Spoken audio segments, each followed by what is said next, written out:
So in order to take off the valve cover, what we need to do is take off the coil packs. I have all 4 of them removed, and once we have that removed, I was able to take the timing belt cover off. There was just this hose here that I had to remove, and then I was able to remove this. This was in the way. So once I removed that, I can move this out. I took out these 2 screws here, and I was able to just remove the intake piece here. And now that didn't take very long. I have it all open, and I can start taking out these bolts right here.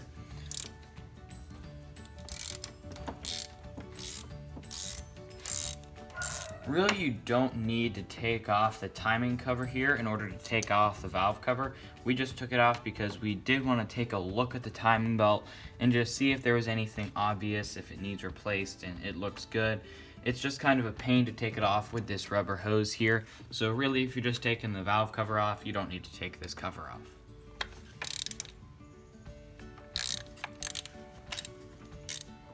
Now that they're all loose, I'm just taking them all out by hand. I have a good grip with this extension, so I can loosen them all out and take them out as far as I can. And some of these were actually really loose. Like, I didn't feel it break at all. They just started coming out. So I know next time we put these on, I don't know, they were loose. I don't like how loose they were. So I don't know, maybe someone didn't torque them right. That's not a big deal, but I was surprised how loose they were. So now I'm just wiggling these clips off here so we can remove these hoses. And then I also loosened these up. So we'll just pull everything off, disconnect all the hoses, disconnect this. This is a PCV valve, and then this should all come off. I can see it kind of wiggle, but it's still connected to a bunch of things. So now to disconnect the PCV system, I'm just gonna take out these little screws here. There's 3 of them. They come right out, there are Torx, and hopefully this should just wiggle out. There we go. Just want to see. Just pops out.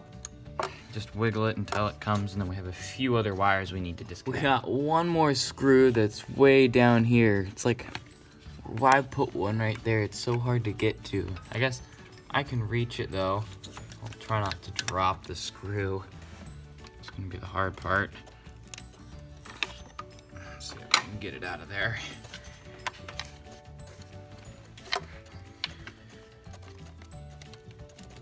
There we go.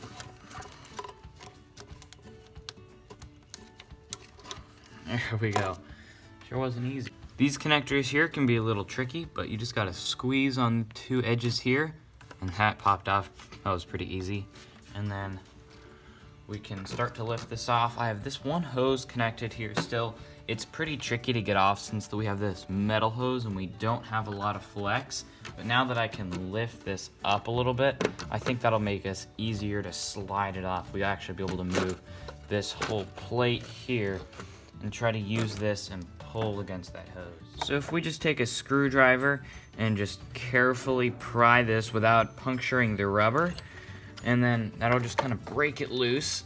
And then if we pull this, that came right out. And now we took this off and we can see all the cams that control the valves, move them up and down. Just make sure not to get any grit in here. This needs to stay clean, but that's kind of a cool view. So one thing I just noticed that I really like, these screws here, once you loosen them up, don't try to pull them out because they actually won't come. Somehow they've had them secured in there, and I can lift this upside down and these aren't falling out. That makes it a lot easier when the screws aren't trying to fall out. So that's how you take off the valve cover on the 2.0 T engine on the 2006 Audi A4. So I hope you guys found this video useful. If you did, don't forget to like and subscribe, and we'll see you next time.